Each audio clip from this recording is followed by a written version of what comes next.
When Jerusalem finally began to fall, not everyone ran, some disappeared.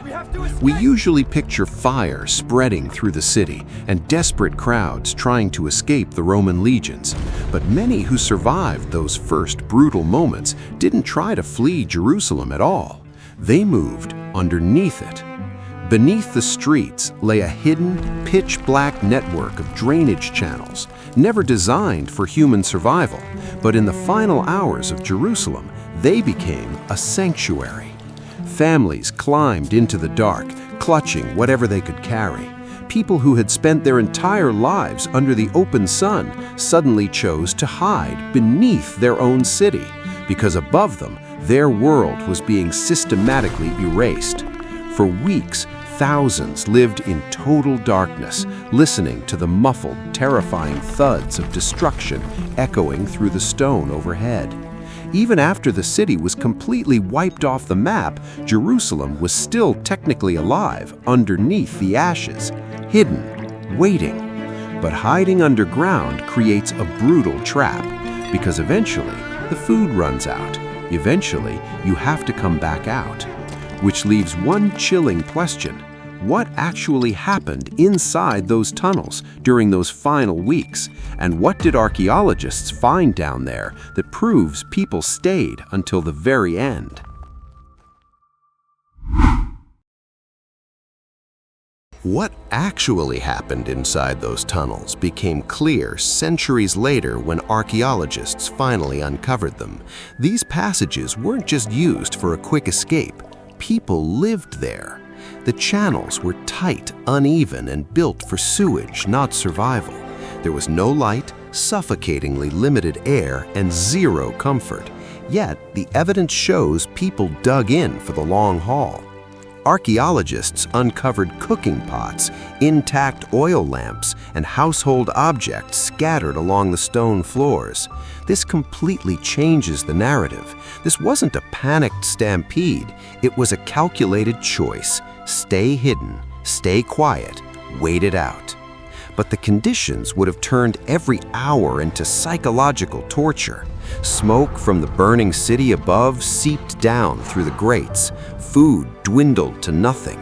Families sat in total darkness, trying to judge the apocalypse outside solely through the muffled thuds vibrating through the stone. According to Josephus, once the organized resistance collapsed above, survivors stopped thinking about winning. They only thought about enduring. Above ground was chaos. Underground was an agonizing waiting game. But waiting creates its own pressure, because every hour in the dark forces a more terrifying realization. At what point do you finally crawl out, only to realize there is nothing left to return to?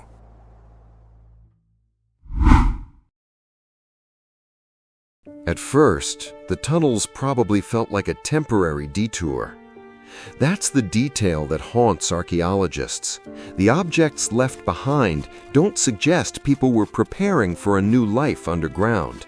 They suggest people fully expected to go back home. Cooking pots, oil lamps, everyday essentials, small traces of ordinary life carried into an extraordinary nightmare. They believed the storm would pass. Just wait a few hours, stay quiet, and let the fighting move on. But above them, Jerusalem was erasing itself faster than they could comprehend. The roar of battle slowly faded. The screaming stopped. Eventually, the silence became its own warning. Because silence after a massacre isn't peaceful, it's deafening. Historical accounts describe the surface during these final stages as completely unrecognizable. The landmarks that had anchored daily life for generations were gone. The entire system had vanished. Yet underground, the refugees had no way to measure that scale of destruction. That's what makes these passages feel so claustrophobic. They weren't just trapped by rock and soil. They were trapped by their own expectations. They were waiting for a version of Jerusalem that no longer existed. Which leaves a devastating question. How did the people hiding in the dark finally realized their world was gone, and what happened when they tried to crawl back out.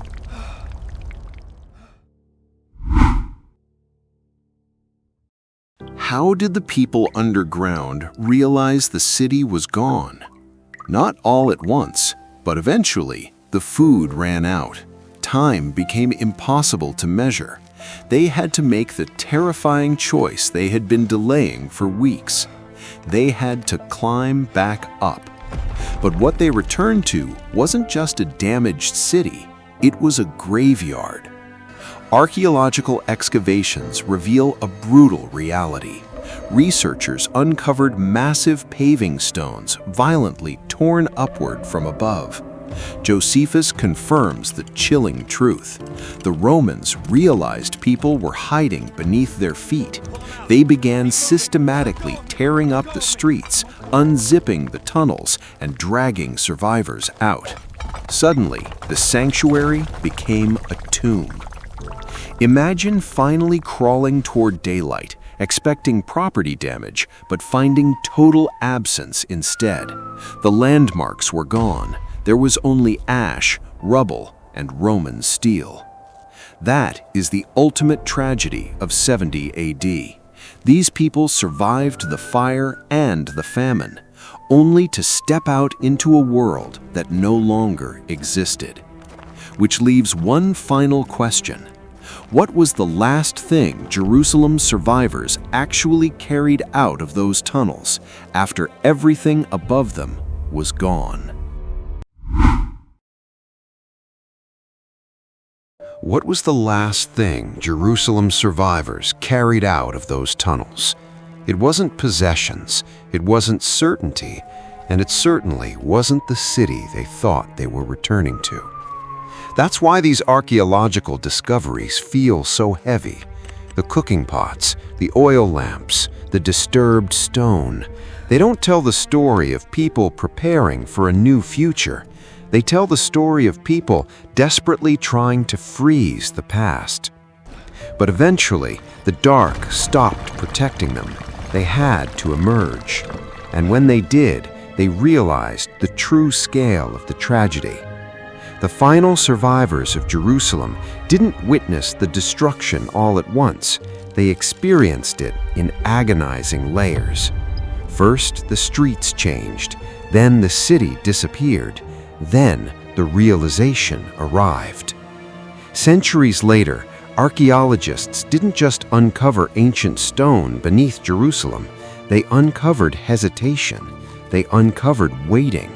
They uncovered hope.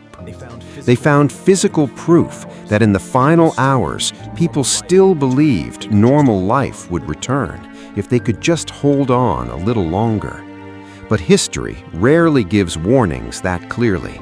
Sometimes the world changes forever above you before you even realize you've been left behind. If this changed how you see the fall of Jerusalem, hit subscribe, leave a like, and share your thoughts below.